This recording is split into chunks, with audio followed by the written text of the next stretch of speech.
about vision.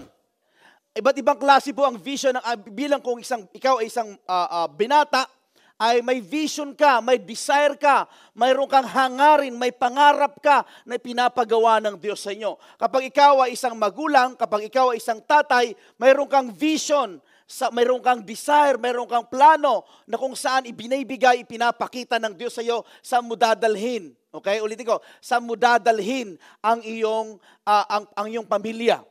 Okay? Yan ang vision. At iba naman po ang vision ng church. Ang vision ng church ay ipinakita rin sa mga tao, sa mga leaders na tinawag ng Diyos, which is Pastor Larry himself, na kung saan doon niya tayo dinadala. Na ang vision na ito ay hindi lamang po sa sarili niya, kundi biblical at nagmula sa Diyos. Wala po tayo dito ngayon na nakaupo at smooth ang ating ginagawa for the glory at biyaya sa grasya ng Lord dahil mayroong tao na pinagtiwalaan ng Diyos. At ngayon, pag-aaralan natin sino-sino ba? At sino-sino ba yung mga nakakatanggap ng vision? Ito, ang mga nakakatanggap ng vision, ito yung mga marunong makinig. Okay? Marunong makinig, marunong makinig sa Diyos kung ano yung pinapagawa ng Panginoon. Sabi niya sa Proverbs chapter 29 verse 18, vision, where there is no vision, people perish. Pag sinabing vision, kasama ang ating mata sa physical. Just imagine kung tayo lahat ay bulag. Okay? Napakahirap maging bulag. Subukan mong lumakad, mamaya lalabas ka, aakit ka sa hagdanan, lalabas ka, lumakad kang nakapikit. Yan. Nakakabulag yung ilaw na yan. Okay? Lumakad kang nakapikit. Di po ba napakahirap? Pero kapag may vision ka, may pangitain ka, bukas ang mata mo spiritually, bukas ang puso mo, nauunawaan mo kung saan ka dinadala ng Diyos, alam mo ang ginagawa mo, at yan ang pagtawag ng Diyos sa iyo, smooth ang lahat. Hello? Kung alam mo na ang iyong katatayuan ngayon, yan ang kalooban ng Diyos, dyan ka dinadala ng Diyos, magiging maligaya ka. Ako'y naniniwala kalooban ng Diyos na nandito ka ngayong araw na ito. Sabihin mo sa katabi mo, kalabitin mo, kalooban ng Diyos na magkatabi tayo. Diyan sa likod mo naman, na kanina pa, hindi mo pinapansin. Okay. Kalooban ng Diyos na magkakasama tayo. Iba-iba ang ugali, iba-iba ang mga karakter, iba-iba kung paano tayo pinalaki, iba-iba ang lingwahe, iba-iba ang kutis, iba-iba ang height. Pero dahil kalooban ng Diyos na nandito tayo, ang Diyos mismo ang napag-isa sa atin. Ang Diyos ang gumawa, ang Diyos ang may dahilan kaya ka nandito, hindi lamang yung nag-invite sa iyo. Okay, ito po ang vision ng ating church. Our vision is to win souls, make disciples. Pag sinabing to win souls, hindi po yung ligaw na kaluluwa. Multo yun, multo. Pag sinabing to win souls, mag-win tayo ng mga taong hindi pa nakakakilala sa Diyos. Hindi pa nila kilala ang Diyos ng lubusan. Ibahagi ang pag-ibig, ibahagi ang kanyang salita. Okay, to win them for the glory of God, and then make disciples. Ibig sabihin, aalagaan mo yan. Babantayan mo yan. Ito talaga ay intentional mong gagawin. Why? Because dahil ang Diyos intentional, ang pagmamahal niya ay intentional. Sinadya niyang mahalin ka. Sinadya niyang iligtas ka. Hindi nagkataon, walang aksidente sa Diyos. Sinadya niya na ikaw ay maligtas at sinadya niya na kung saan, intention niya talaga na nandito ka sa Geneva at dito ka sa church na ito na makakakilala sa Diyos. Amen? Walang aksidente sa Panginoon, nagkataon lang na nandun. No, talaga yan ang ibinigay ng Diyos na panahon na kung saan makilala mo siya. Marahil, ulitin ko, marahil sa Pilipinas, yung kapitbahay niyong Kristiyano, kapitbahay niyong kagaya nito, hallelujah, praise the Lord, ay hindi mo pinapansin yung church, yung kapilya. Pero nandito ka sa Geneva, uma-attend ka. Wow, talaga, social ka talaga. Gusto mo bang important ang pagiging pagkakilala mo sa Panginoon? Walang problema doon. So yan po ang vision ng ating church. Ang purpose po natin to love God and love people. Okay, vertical and horizontal. To love God, ituro nga sa taas. And to love people. Okay, ibig sabihin Una mo munang mamahalin ang Diyos. Una ka munang makakaranas ng pag-ibig ng Diyos. Magkaroon ka ng malalim na relasyon sa Diyos. Kailanman hindi ka makakapag-reach out, hindi mo makikita ang ibang mga tao na kailangan nila si Kristo kapag ikaw mismo ay hindi pa nakakilala kay Kristo. Kailanman ho, hindi ka makakapag-win soul, hindi ka magmamalasakit sa iba na iimbitahan sa church na makilala sa Bible studies. Why? Dahil hindi mo mismo naranasan, pero kapag naranasan mo ito, naranasan mo kapatawaran, kahabagan, biyaya at grasya ng Diyos, automatically na yon, na umatintang nga tayo doon sa church na yon, iba ang nararamdaman ko doon, para yung pastor, alam niya yung aking buhay, sa dami-dami ng namin na umatin doon, parang kausap ko lang siyang harap-harapan, baka parang may nagsumbong sa akin, alam niyo yung aking buhay, kapatid, hindi ko alam ang iyong buhay. Nagpipray din ako, Lord, ilagay mo sa akin, nagprepare din ako, God, nang ituturo, inaaral ko nito, binababaran ko, pero Lord, ilagay mo, gamitin mo lamang ako, ilagay mo sa aking bibig kung ano yung sasabihin ko. Okay? May kaibigan ba ako dito? And then our goal is to make every believer a leader of leaders. Kaya nga ho, mayroong school of discipleship. Ayaw namin kayong isend, ayaw namin kayong isend na magbahagi na hindi namin kayo tinuturuan. Gusto namin, ang hangarin namin, may lapit lamang namin kayo sa Diyos. Na lumago, makilala ang Diyos ng lubusan, ma-maximize ang iyong kakayanan sa biyaya at grasya ng Diyos. Lumabas yung mga galing na nandyan. Sabi nga ni isang preacher, sabi niya na narinig ko, sabi niya, ang pinakamayamang lugar daw sa buong mundo ay yung sementeryo. Bakit to? Dahil kasamang inilibing yung mga talents. Yung isang tao sana doon ay siya mag-iimbento ng isang kakaibang bagay. Yung isang tao sana doon gagawa ng maraming kanta na mabibless ang buong Kristiyano. Yung isang tao doon magsusulat ng books. Yung isang tao doon sana na magiging successful sa kanyang sa sports, magiging doktor. Kaya lang, nawalan siya ng pag-asa, ipinagkait niya, sinarili niya, kaya isinama niya sa libing. Kaya ang sementeryo, pinakamayaman na lugar. Kapatid, huwag mong isama, huwag mong ipagdamot, huwag mong isama sa libing yung galing, yung talent, yung meron ka. Maraming makikinabang dyan. Unang-una ang pamilya mo. Sabihin mo sa katabi mo, kapatid, may galing kang nakatago. Ilabas mo na yan. Hello, nung wala pa tayo sa Diyos, ang dami nating mga galing, pero mga galing na kung saan makakaisa ng kapwa. Pero ako naniniwala, mayroon tayong mga galing na nandyan sa loob na kailangang lumabas at magamit ng Panginoon. Hello, palakpakan natin ang Diyos. Ito po ang ating where are you now? Okay? Hindi po yung kanta na yan. Where are you now? Ito, win, consolidate, or connect, disciple, and send. Yan po yon. Nasaan na po tayo kapag sinabing win? Nandito ka, wini-win ka. Pag sinabi mo, kaya tayo merong prayer of 3. Nagwi-win tayo, wini-win ka pala, pinagpipray ka. Wini-win ka na pa lamang. Ini-invite ka. Ini-invite ka sa Bible study, sa mga big event, yon. Cell group, church services, umaten ka. Tapos pagkatapos nito, nandito ka. Na-win ka na, na-at-is ka na sa loob ng church. And then, pupunta tayo sa pangalawang baitang. Sa pagiging bata, magiging sanggol, magiging na siya, naglalakad na siya. Ito yung nakakonect ka na o consolidate. Ito yung pre-encounter ka na. Magkakaroon ka ng mga lesson, ng mga basic na lesson na kung saan titibay ka. Kagaya rin ho ng isang sanggol. Kailangan namin kayong alalayan.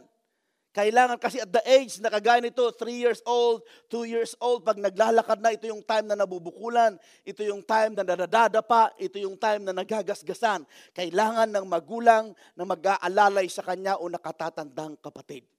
Minsan, mga bagong Kristiyano, minsan kung kailan ka nandito sa church, nakakaranas ka sa Panginoon, doon ka naman nadadapa, nai-stumble ka, nasasaktan ka, napipikon ka. Kaya nga, kailangan idalhin ka namin sa EGR, sa Encounter God's Retreat. Okay, pagkatapos doon, mayroong post-encounter, mayroong pa rin lesson. At ito, tumitibay ka. Hanggang pagkatapos doon, aangat ka ulit. Sa pangalawang baitang, ito yung disciple. Ito na yung Ito na yung mag-enroll ka na ng School of Leaders. Okay? Mag-enroll ka na, mag-aaral ka na. Kagaya, mag-i-start na sa 27. Pero 21. Okay, hindi na kami tumama. Okay. 21, 27. Basta 21, 27 yung Independence Day. 21, mag-umpisa na sa 21. Pero ito mayroon lesson kanina, ito yung mga post-encounter. Bakit ho? Napakahalaga. Ang ibig pong sabihin ng ating church ay intentional naman na talaga namin kayong tututukan na mailapit sa Diyos. Sinong gustong matuto pa sa Panginoon? Taas ang kamay. Okay. Lahat tayo gustong matuto. Level 1, level 2, level 3. And then pagkatapos to, nag-graduate ka na. Tuturuan ka namin, ay isesend na namin kayo. Gagamitin ka ng Lord sa mga Bible studies. Gagamitin ka ng Lord sa mga prayer meetings. Gagamitin ka ng Lord sa mga satellite church. Mag-start ka ng sarili mong life group. Magbahagi ka na. Why? Kasi mayroon ka ng K. Kakayanan. Yan. Anong K, pastor? Hindi ka rumal-dumal, kahindik-hindik, karimarimarim. Mayroon ka ng kakayanan, binigyan ka na ng Diyos ng kakayanan na ibahagi ang kanyang salita. Ngayon, inline po dyan sa Ezekiel chapter 1, 5 to 10, mayroong vision na ipinakita ang Diyos kay Ezekiel. Ito po, in the fire were what looked like for living beings. In appearance, they had human form. Verse 6, but each had 4 faces and 4 wings. Verse 7, their legs were straight, but the soles of their feet were like calves' feet. They gleamed like polished bronze. They had human hands under their wings, on their foreheads. Di ba pag ito babasahin mo kapag bago ka, ano kaya yon? Ito ay pangitain. Vision ay pinakita ng Diyos kay Ezekiel. Na kung saan ito ang pag-aaralan natin. Verse 10, their faces had the appearance, each of the 4 had the face of man, with the face of a lion on the right, and the face of an ox on the left, and also the face of an eagle. Sa Tagalog, basahin natin sabay-sabay. 1, 2, 3, go!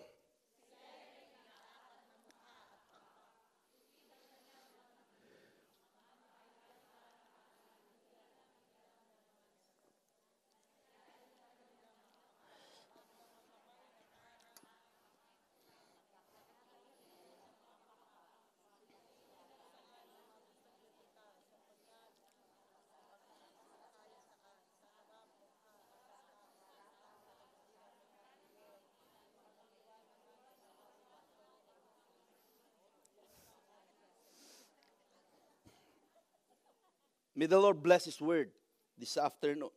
Ito po ang ibig sabihin, ito po yung next slide, ito po yung picture niyan. May lion, may ox, may toro, sabi niya, a man and an eagle.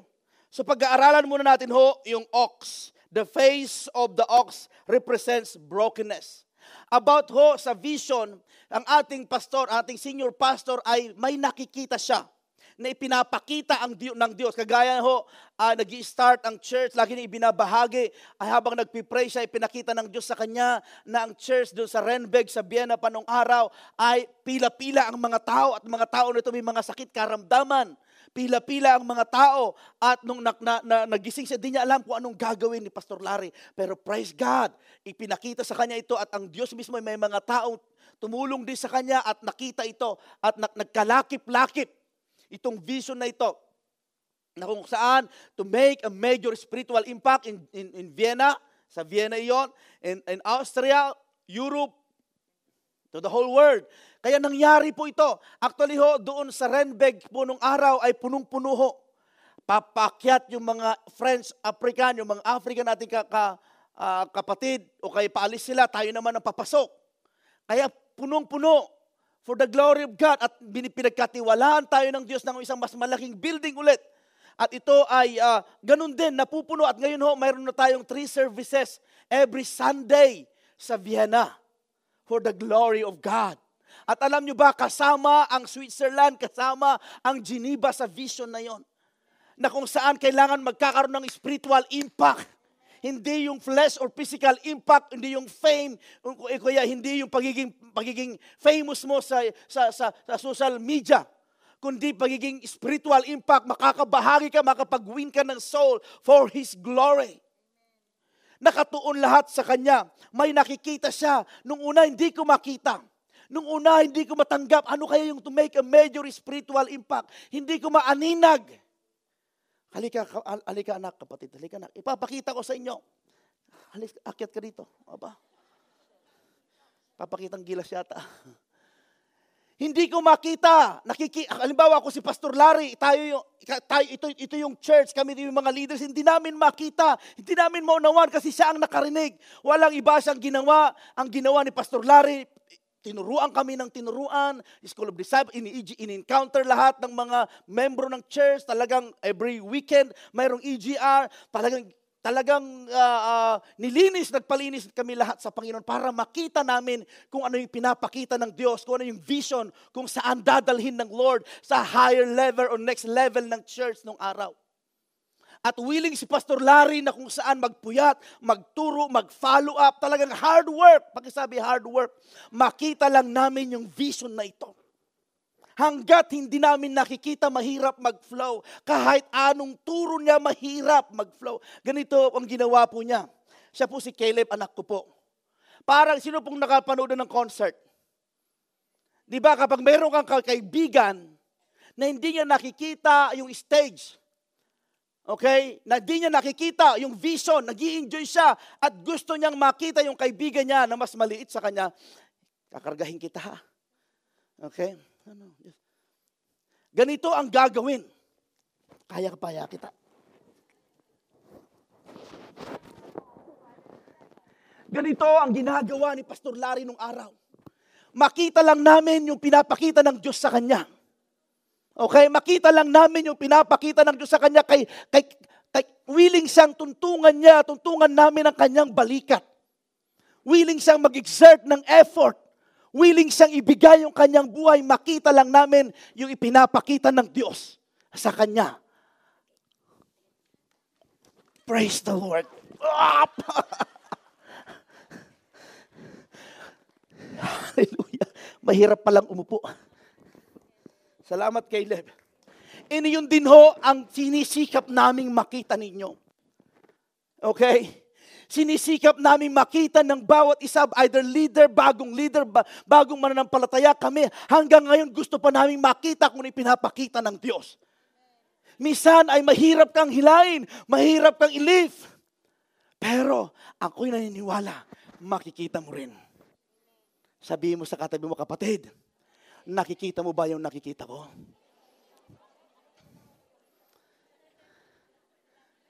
Hello? Hard work.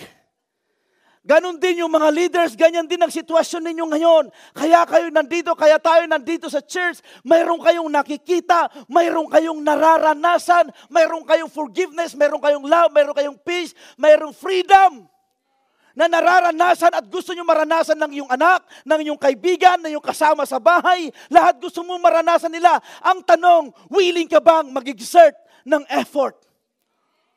Willing ka bang buhatin sila para makita rin nila at maranasan nila ang iyong nararanasan? I challenge each and every one of us, mga kapatid. Ang growth ng church, yes, maganda mayroong pastor, pero nakasalalay din ho sa bawat isa po sa atin. Ang life group, makinig kayo sa life group leaders at sa membro ng mga life group, huwag lamang ho kayo, kami. Okay? Open life group yan. Invite your friends. Pagpasok, mag-invite kayo, dalihin nyo ang church kung saan sila nandun. Lumabas kayo, mag-bowling kayo. Pero may intention yon. Gumawa kayo ng mga activities. Mag-grill kayo. Hindi ang mga kapwa nating Pilipino yan. Mag-boodle fight. Habang nag-grill kayo, invite nyo. Huwag kagad Biblia. Invite nyo lang makipag-connect, may kipagkaibigan. Hello, ipakita ang good works. Act of kindness. Hello? Pag may nakita ka sa sa train station, huwag kang nakaseryoso. Ngumiti ka, baka yung ngiti mo, yan ang mag-i-invite, makakapagligtas ng kapwa mo. Alam niya, nag-church ka, nakasimangot ka. Ang masama pa ito, magka-churchmate pala kayo. Hello? Sabihin mo sa katabi mo, kapatid, makita sa buhay mo pagiging Kristiyano. Makita sa ating buhay. Alam niyo ho, marami na hong nakakarinig ng salita ng Diyos. Pumunta ka sa radyo, sa TV, may mga preacher. Alam niyo ang hinihintay ng hindi pa nakakilala sa Diyos, yung mga wala pang relasyon sa Diyos, makita nila sa gawa. Makita nila yung character ni Jesus, yung compassionate. Yung ba yung compassion natin? Makita nila yung ating mga pinong ugali. Kung gaano kayo kabait dito. Gaano tayo kabait dito, kapino gumalaw, gawin natin ho sa labas. Wake up, church! Ako'y nananawagan bilang pastor po ninyo. Alam ko yung iba, ipinapakita nyo na at mayroong nakikita na ng iba. Pero tuloy-tuloy, huwag kang mapagod. Pastor, ginawa ko na lahat. Gawin mo ulit. Hello? Sabihin mo sa katabi mo, kapatid, walang sisihan. Walang turuan. Lahat tayo magwi-win. Lahat tayo mag-i-invite. Lahat tayo magpapakabait. Tama na ho yung batuhan ng putik. Batuhan ng may kahinaan. Hindi nalulugod dyan ang Diyos. May kaibigan ba ako dito? Hello? Ito minsan ang nangyayari, literal na nangyayari sa ating church or dito sa Filipino community or sa ibang mga, halimbawa, babahaginan ko si Brad, ako'y pastor, sa Geneva Christian Center ako. And then, mahal ka ng Panginoon. Kumusta ka na? Okay naman ho. Ay, ka-churchmate nyo ba si ganito? Kasama ko sa bahay. Sino? Si brother ganito. Ganun ba? Ay, actually nga ho, siya nga ho nagyayang ganitong ganyan.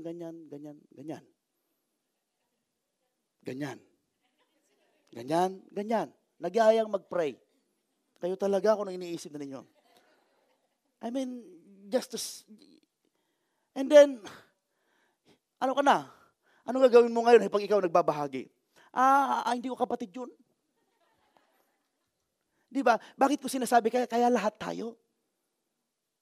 At gawin mo ito sa Lord. Hindi mo gagawin ito para kay pastor. O para kay leader. O para sa church. Gawin mo ito sa Diyos. Kapag ginawa mo ito sa Diyos, kagaya ng sinabi ko nung last Friday, kapag ginawa mo ito sa Diyos, at hindi kami magkakaroon ng utang na loob si pastor sa iyo.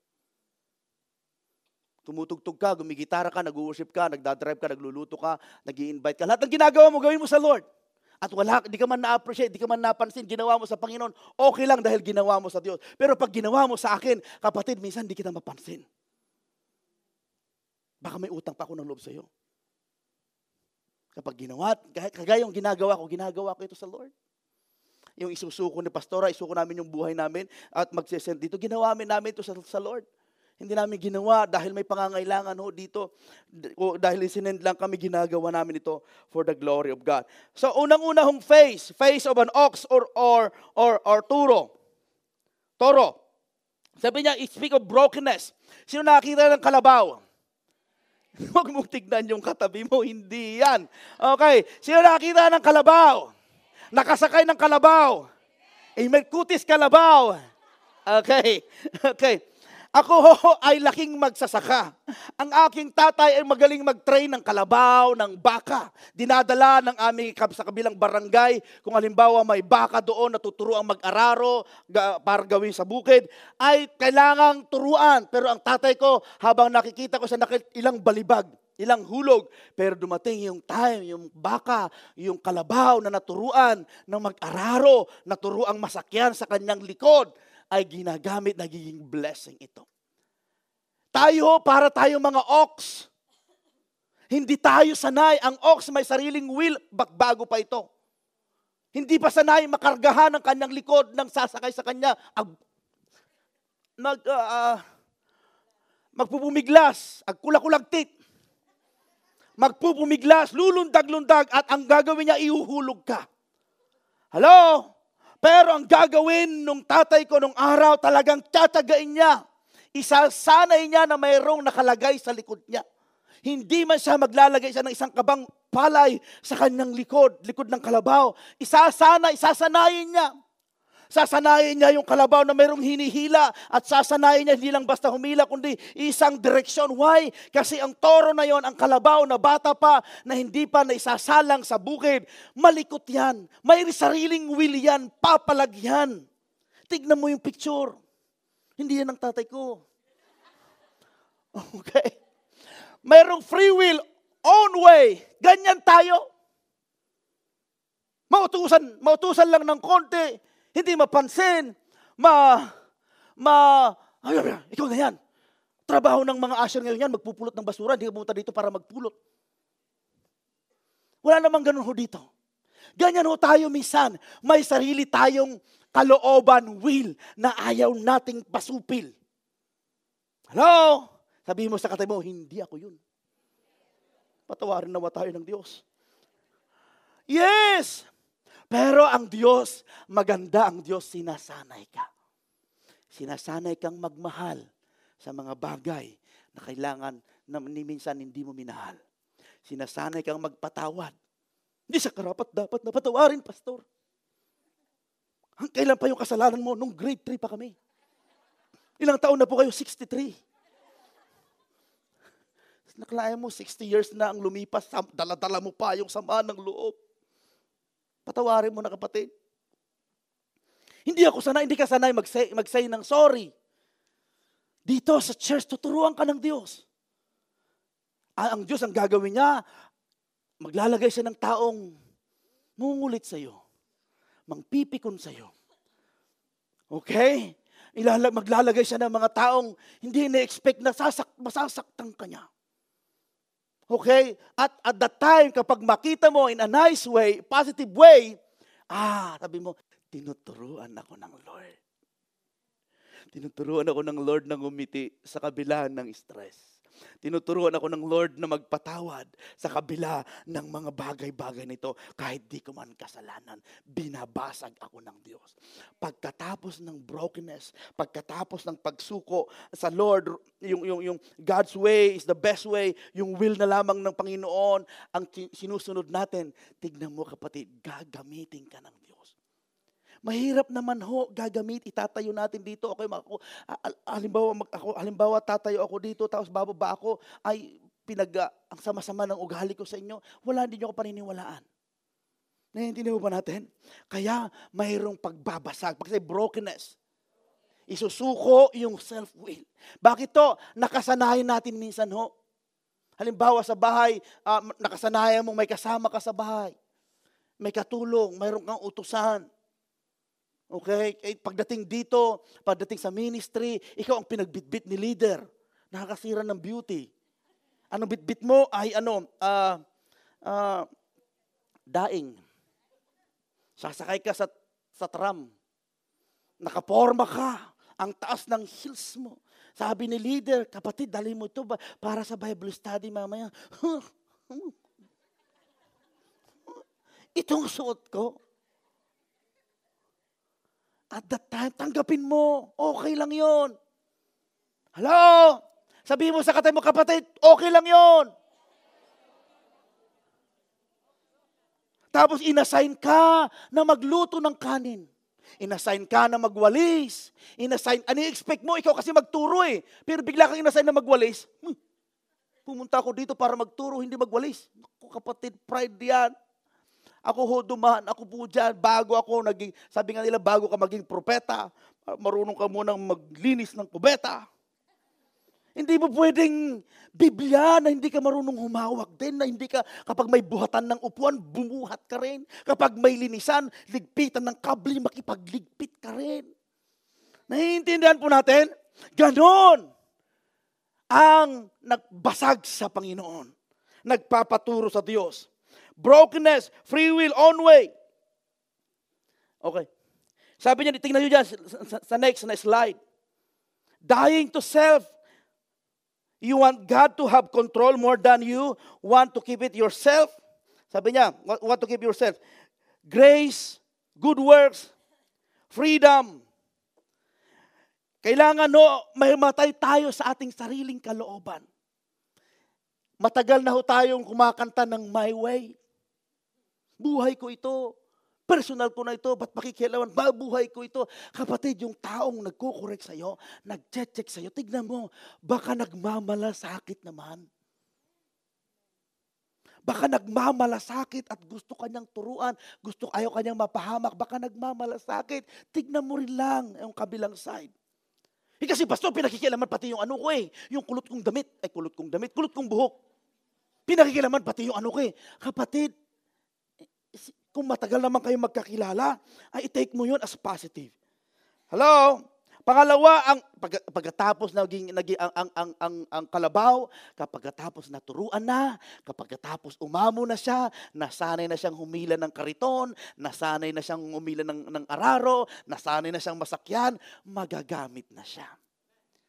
Hello, just imagine, halimbawa mayroon kang kalabaw at isasakay mo doon yung pamilya mo sa kariton niyang hihilain at yung kalabaw na yun, bagong first time niyang hihila ng kariton. Saan pupulutin ng iyong mga anak?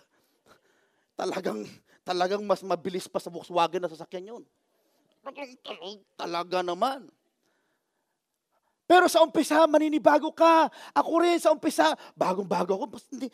Nahihiya rin ako, naninibago rin ako. Magpipreach, di ko rin alam. Pero sinanay ako ng Panginoon. Hindi ako, ang Diyos, Pastor Larry, hindi niya ako agad inilagay sa stage na kagaya nito. Sinanay muna ako ng Panginoon, ng Lord, sa pamagitan ng pagtuturo, ginaid, inilid ako, sige lang, ng sige. And then ang promotion ay dumating. Gagamitin kayo ng Panginoon. Hihila ka ng kariton. Yung kariton nagre-represent ng buhay ng tao. Dadalhin mo kay Kristo. Magiging blessing ka sa pamilya mo. Yung iba sa inyo, blessing na sa inyong pamilya. Magiging blessing ka sa kaibigan mo, sa asawa, sa anak mo. At one day, sasabihin niya, proud ako nanay, tatay, kapatid, kuya, na ikaw ang naging kuya ko, naging nanay ko, dahil may takot ka sa Diyos. Tuloy-tuloy lang. Tuloy-tuloy lang. Huwag mapagod. Sabi mo sa katabi mo, huwag kang mapagod.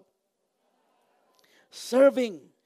Maglingkod tayo sa Panginoon. Kailangan natin minsan, kagaya ng pencil na yan, tingnan yung pencil na yan. Nawala yung pencil. Yan, kailangan nating matasahan. Kahit gaano mamahaling pencil yan, kung hindi natasahan, hindi ka magagamit. Kahit gaano tayo kagaling, kung hindi pa tayo natasahan, na-sharpen, nakaliskisan, sa ating character, sa ating pagtuturo, lahat-lahat, hindi rin tayo magamit ng Diyos mightily. Hello? Yan. Wala pang altar call, may umiyak na. Love your neighbor as you love yourself. Pangalawa, the face of an ox represents serving. Paglilingkod. Yun na, maglilingkod na. Okay, sino dito naglilingkod na sa Diyos? Naglilingkod na, ginagamit ka na sa Panginoon. Pag sinabing serving, hindi lamang serving, kundi hard work, magpupuyat ka, mag-exert ka ng effort. Pag-uusayin mo. Why? Dahil tinawag itong ox na ito para maglingkod. Bawat isa po sa atin, tinawag ng Diyos para paglingkuran siya. Iisa tayong church, pero ako'y naniniwala, bawat isa sa atin may kanya-kanyang kakayanan na pwede mong iambag para ma-bless yung iba. Para makapag-win tayo ng kaluluwa, para maisulong natin ang kaharian ng Diyos dito sa Geneva. The face of an ox represents serving. Love your neighbor as you love yourself. Call to serve. Alam na alam po natin ito mga Pilipino. Tinawag tayong maglingkod. Okay? Alam na, kasi sanay tayo na mayroon tayong employer. Alam na alam po natin ito. Pero, yes, dito sa Geneva, Switzerland, walang libre. Yes, pero ako'y kinakabahan. Baka lang naman. Okay, kasi mayroong church na lahat ng mga naglilingkod sa church ay ginawa lahat staff. Lahat may tinatanggap.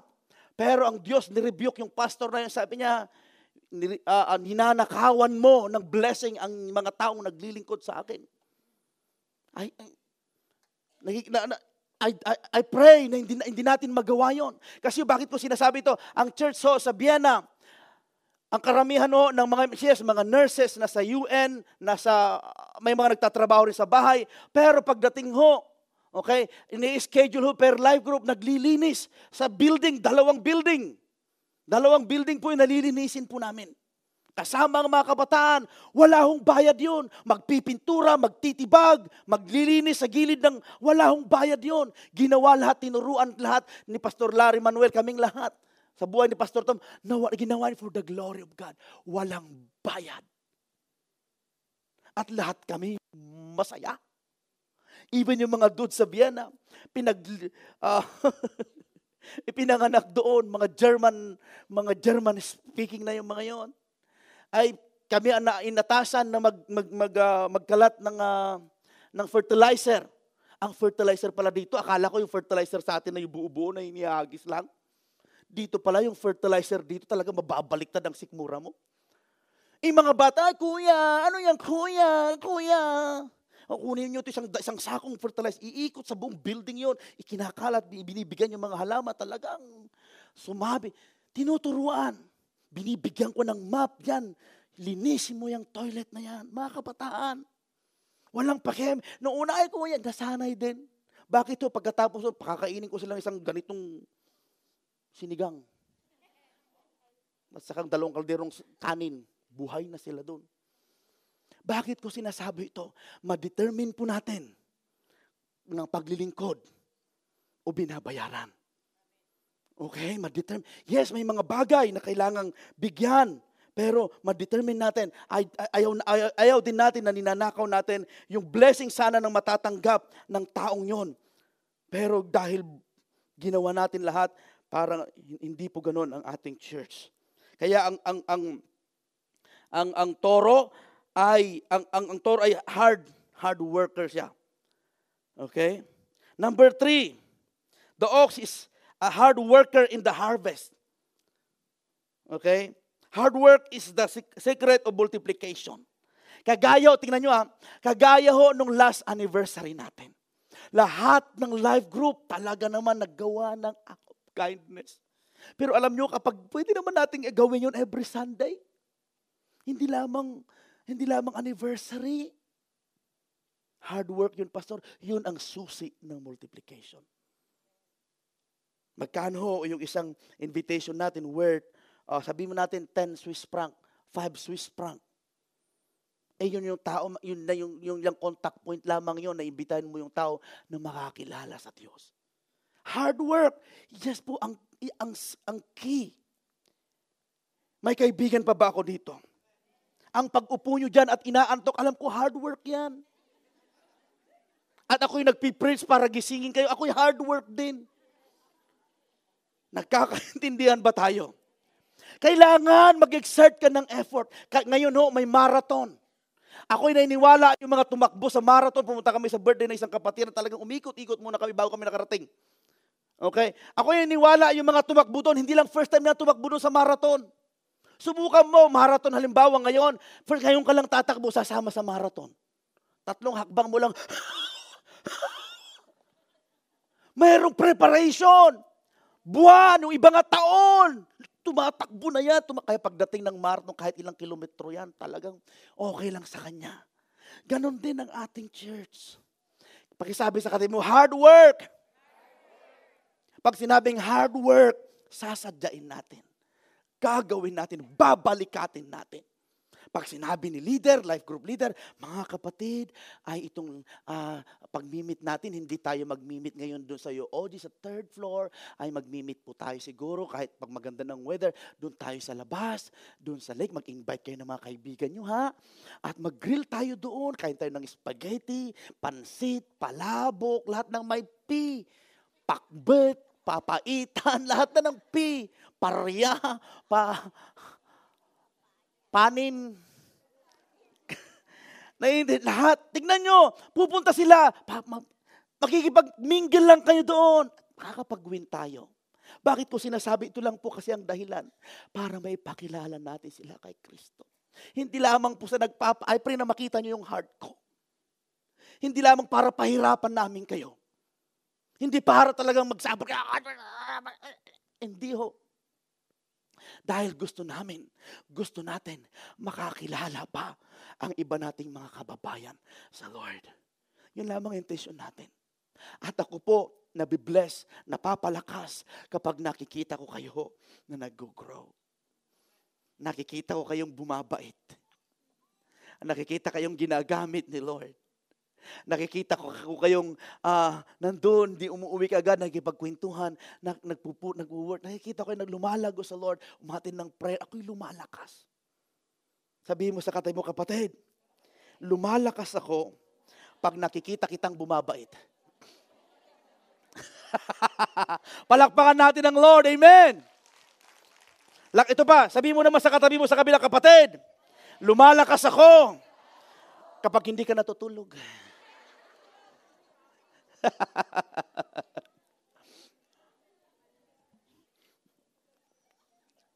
Sabi dito, I am not ashamed of the gospel, for it is the power of God. Sabi ni Paul, hindi ako nahihiya sa salita ng Diyos na ibahagi dahil ito lamang ang kapangyarihan. Sabi niya, the power of God for the salvation of everyone. And believe. Kung hindi natin ibabahagi, kung hindi natin i-display ang karakter, ang salita ng Diyos sa labas, walang maliligtas, walang maniniwala kay Kristo. Amen. Wala, empty chair pa rin yan. Pero papayag ba kayo ng empty chair na yan mananatiling empty? Na yung iba ay, sino papayag na yung empty chair na mananatiling empty? Alam niyo po, halimbawa sa Sunday, example sa Sunday, Mother's Day, isang kaluluwa lang, kalahating kaluluwa lang, meron mga isang kaluluwa lang invite natin. May Mother's Day ngayon, invite namin, isang kaluluwa lang dala sa isa't bawat isa. Isa lang, puno ito. Pero minsan, ako nga pastor, hirap ko nang dalhin ng aking sarili. Magdadala pa ako.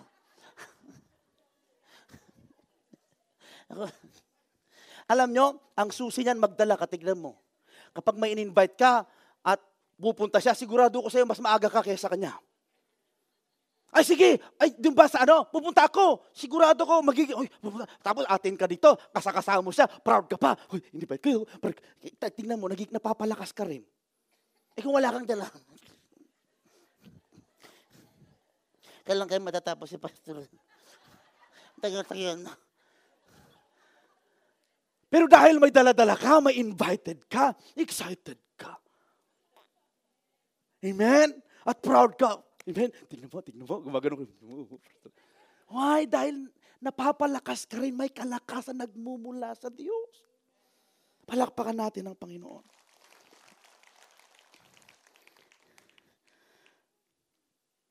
Bago tayo magtapos, basahin ko lamang ito. Lahat po ng mga yan ay kasama sa vision. Hard work. Pero may 4 po na bagay na tayo lalong pagpalain ng Diyos.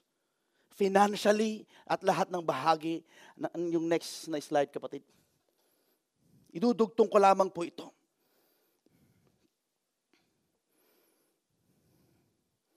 Everyday Evangelism Life Group. 4 na kamay ng Diyos para pagpalain ka. May 4 na kamay, may 4 na instrumento ng Diyos para tayo pagpalain. Una ho, sa Genesis, kamay ng tao. Pag sabi kamay ng tao. Sa Genesis chapter 45, 48, then Joseph said to his brothers, come close to me. When they had done so, he said, I am your brother Joseph, the one sold into Egypt. And now do not be distressed and do not be angry with yourself for selling me here, because it was to save lives that God sent me ahead of you. Verse 6, sabi niya, for 2 years now, there was been famine in the land, and for the next 5 years, there will be no plowing and reaping. But God sent me ahead of you to preserve you. Ibang translation, ang Diyos, inilagay ako ng Diyos sa katatayuang ito para itong famine, itong taggutom na ito, sabi niya sa kanyang mga kapatid, para kayo'y pakainin ko, para kayo'y pagpalain ko. Ang Diyos may ginagamit siya, unang kamay na ginagamit ng Diyos ay ang kamay ng tao. Either sa employer mo. Di ba nararapat lamang na ipag-pray mo yung employer mo? Kamay ng tao, pag sabi kamay ng tao. Kamay ng tao ang ginagamit ng Diyos para pagpalain ka. Or ang Diyos mismo, ginagamit ka para pagpalain ang anak mo. Para pagpalain. Instrumento ka ng Diyos, isa kang kamay ng Diyos para ang iyong anak makagraduate. Para ang iyong asawa, para ang iyong kamag-anak, ang iyong pamilya ay makatapos ng pag-aaral, magkaroon ng magandang kinabukasan. Sabihin mo sa katay mo, isa kang kamay ng Diyos. Yan po si Joseph. At pagkatapos na give and it will be given to you.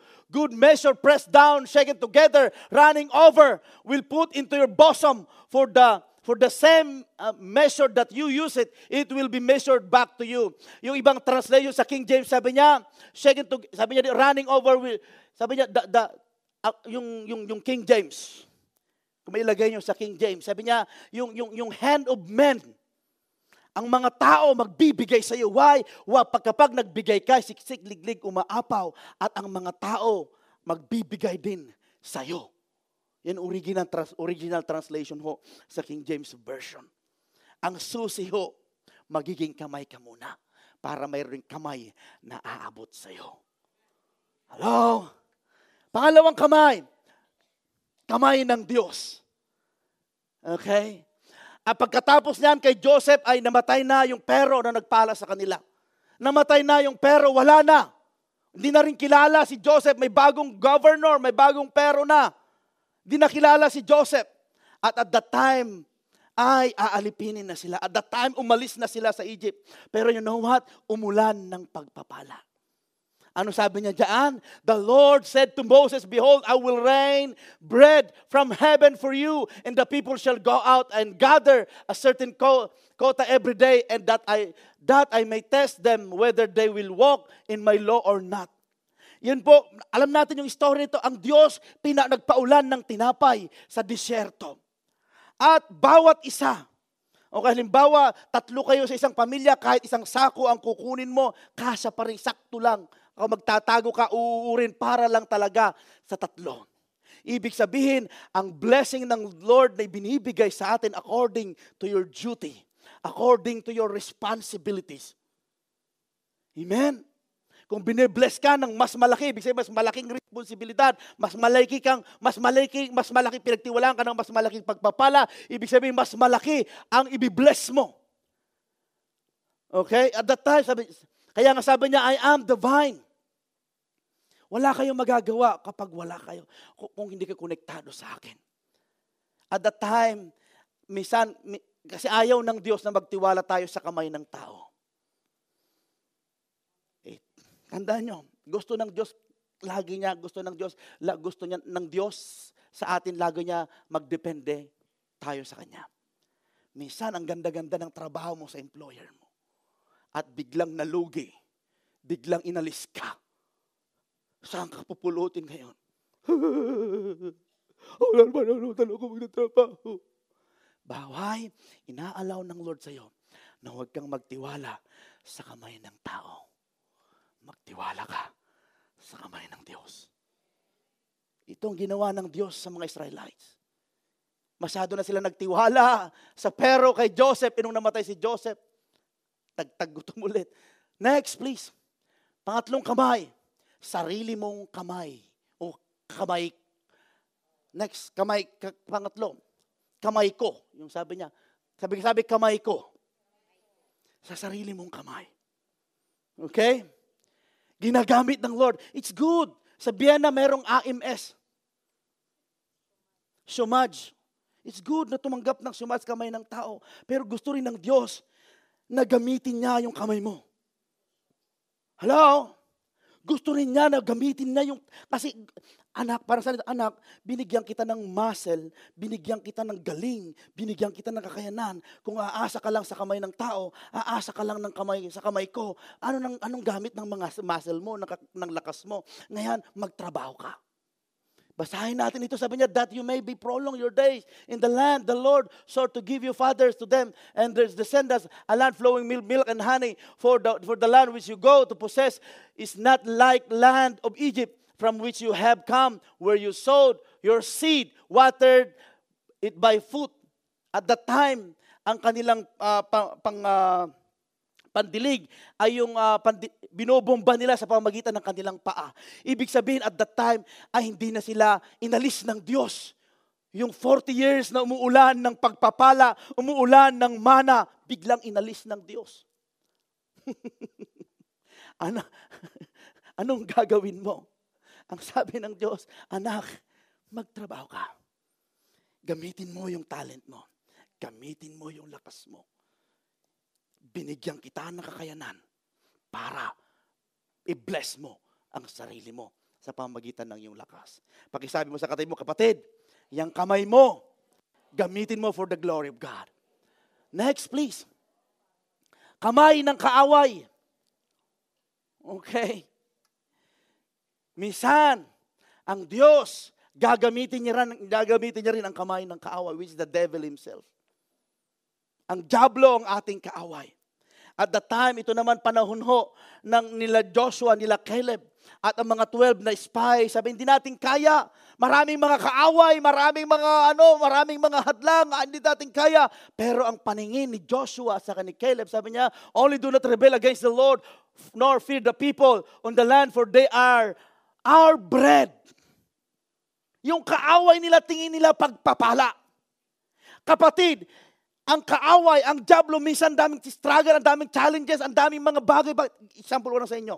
Dito sa Geneva, Switzerland, blessed po tayo dito. Okay? Sinong blessed sa lugar na ito? Bakit ho? Halimbawa, nagkasakit ka. Karoon ka ng kidney failure, for example. At wala kang legal permit. Yan pa ang gagamitin ng Lord para makapag-stay ka dito na legal. Ngayon makakauwi ka, makakabalik. Di ba? Yan pa yung gagamitin ng Lord para tulungan ka ng government, para pagpalain ka.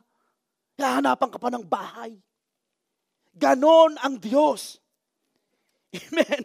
Minsan ang kaaway, titirahin ka niya kabilaan, pero dahil may takot ka sa Diyos, blessing yan. Pakisabi mo sa katabi mo, kapatid, yung problema mo, blessing yan. Lakasan mo, blessing yan. Their protection has departed from them and the Lord is with us. Kapag ang Diyos ay sumasa atin. Then last verse, yung Philippians chapter, yan, 4:19. Basahin natin ng malakas. 1, 2, 3, go.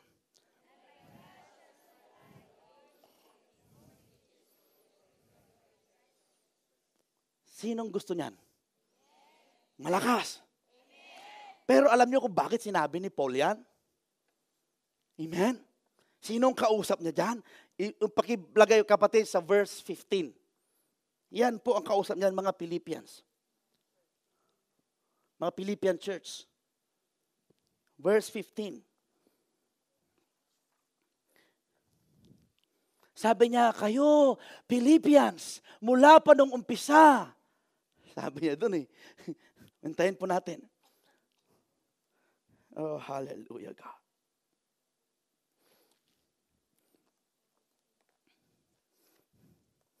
Minsan, napakadaling i-claim itong verse na ito. Yes! My God shall supply all my need. Yes! For His riches and glory. Yes! Pero there's a key. Bakit sinabi ni Paul yan? At dito natin makikita. Philippians chapter 4, umpisan natin sa 15. Sabi niya, now you Philippians know also that in the beginning of the gospel, sabi ni Paul, when I departed from Macedonia, no church shared with me concerning giving and receiving, but you only. 16. Sabi niya, kaya nga tuloy-tuloy niya na binabasa ni Apostol Pablo yan. Sinasabi niya sa mga taga-Philippians. Bakit to? Minsan, tayong tumanggap ng blessing ng Lord, pero ito po ang susi. Gusto nating dadaloy ang blessing ng Lord. Okay? For even in Thessalonians, you sent aid once again for my necessities. Sa pagmimission ni Paul, tinulungan siya ng mga ng Philippian church para mapunan ang gospel. para maibahagi ang salita ng Diyos. And I pray our church, Geneva Christian Center, ay ito yung modern Philippine Church na kahit saang pupunta, mayroon tayong bahagi dito.